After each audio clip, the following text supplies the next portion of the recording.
Hello friends, എല്ലാവരും എന്തെടുക്കുന്നു? സുഖമായിട്ടിരിക്കുന്നു വിശ്വസിക്കുന്നു. നമുക്കിന്നൊരു നൂഡിൽ സൂപ്പ് ഉണ്ടാക്കി നോക്കിയാലോ? ഇത് ഞാൻ പഠിച്ചത് ആക്ച്വലി മാൽദീവ്സിൽ നിന്നാണ്. ഞാൻ മാൽദീവ്സിൽ ഒരു 5 വർഷം വർക്ക് ചെയ്തായിരുന്നേ. ഞാൻ അവിടെ ആദ്യമായിട്ട് പോയപ്പോൾ ഇവരിങ്ങനെ ഒരു നൂഡിൽ സൂപ്പ് ഉണ്ടാക്കുന്നത് കണ്ട്. അപ്പോൾ ആദ്യമൊന്നും എനിക്കതത്ര ഡൈജസ്റ്റ് ആയില്ല, എനിക്കിഷ്ടമായില്ല. പിന്നീട് നമ്മളത് കണ്ടിന്യൂസ് അത് യൂസ്ഡ് ആയി കഴിഞ്ഞപ്പോൾ എനിക്ക് ഭയങ്കര ഇഷ്ടപ്പെട്ടായിരുന്നു. മാൽദീവ്സിൽ വർക്ക് ചെയ്യുന്ന ഏതൊരു ഇന്ത്യനോട് ചോദിച്ചാലും അവർക്ക് എല്ലാവർക്കും ഇഷ്ടപ്പെടും അവരുടെ സ്പെഷ്യലായിട്ടുള്ള ഈ സൂപ്പ്.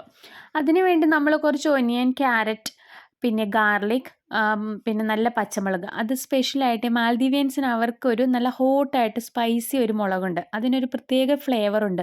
അതില്ലാത്തത് കൊണ്ടിട്ട് നമ്മൾ സാധാരണ നമ്മുടെ പച്ചമുളക് ഇട്ടു നല്ല തിളച്ച വെള്ളം ഒഴിച്ച് നന്നായിട്ട് അത് തിളച്ച് വരുമ്പോൾ നമ്മുടെ ഈ മാഗി മസാല ഉണ്ടല്ലോ, അത് അതിലേക്ക് ആഡ് ചെയ്ത് നന്നായിട്ട് തിളപ്പിക്കാം. അത് തിളച്ച് വരുമ്പോൾ നമ്മുടെ ട്യൂണ ചങ്ക്സ്, അതിൽ ഓയിൽ ഞാൻ ആക്ച്വലി കളയാറുണ്ട്. എനിക്ക് ആ ഓയിൽ ഇതിൻ്റെ കൂടെ ആഡ് ചെയ്യുന്നതിനോട് ഇഷ്ടമില്ല. അതൊരു ബോട്ടിൽ, ഒരു ടിൻ ഫുള്ള് ട്യൂണ ഇടുക. ഇതിന് ശേഷം നമ്മുടെ നൂഡിൽസ് നന്നായിട്ടൊന്ന് ക്രഷ് ചെയ്തതിന് ശേഷം ഇതിലേക്ക് മിക്സ് ചെയ്യുക. മിക്സ് ചെയ്ത് നന്നായിട്ട് ഒന്ന് മൂടി വെച്ച് വേവിക്കുക. അത് സാധാരണ നമ്മുടെ നൂഡിൽസ് വേവുന്ന ടൈമുണ്ടല്ലോ, അത്ര മതി.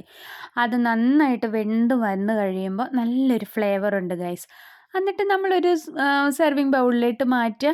നല്ല ജ്യൂസി ആയിട്ടുള്ള ലെമൺ അതിലേക്ക് സ്ക്യൂസ് ചെയ്തെടുത്ത് കഴിഞ്ഞിട്ടുണ്ടെങ്കിൽ നമുക്ക് നല്ലൊരു സ്വാദാണ്. അപ്പം നമ്മുടെ ഈ തണുപ്പുള്ള വെതറുള്ള സ്ഥലങ്ങളിലൊക്കെ നമുക്ക് രാത്രിയിൽ ഇതൊക്കെ അടിപൊളിയാണ്.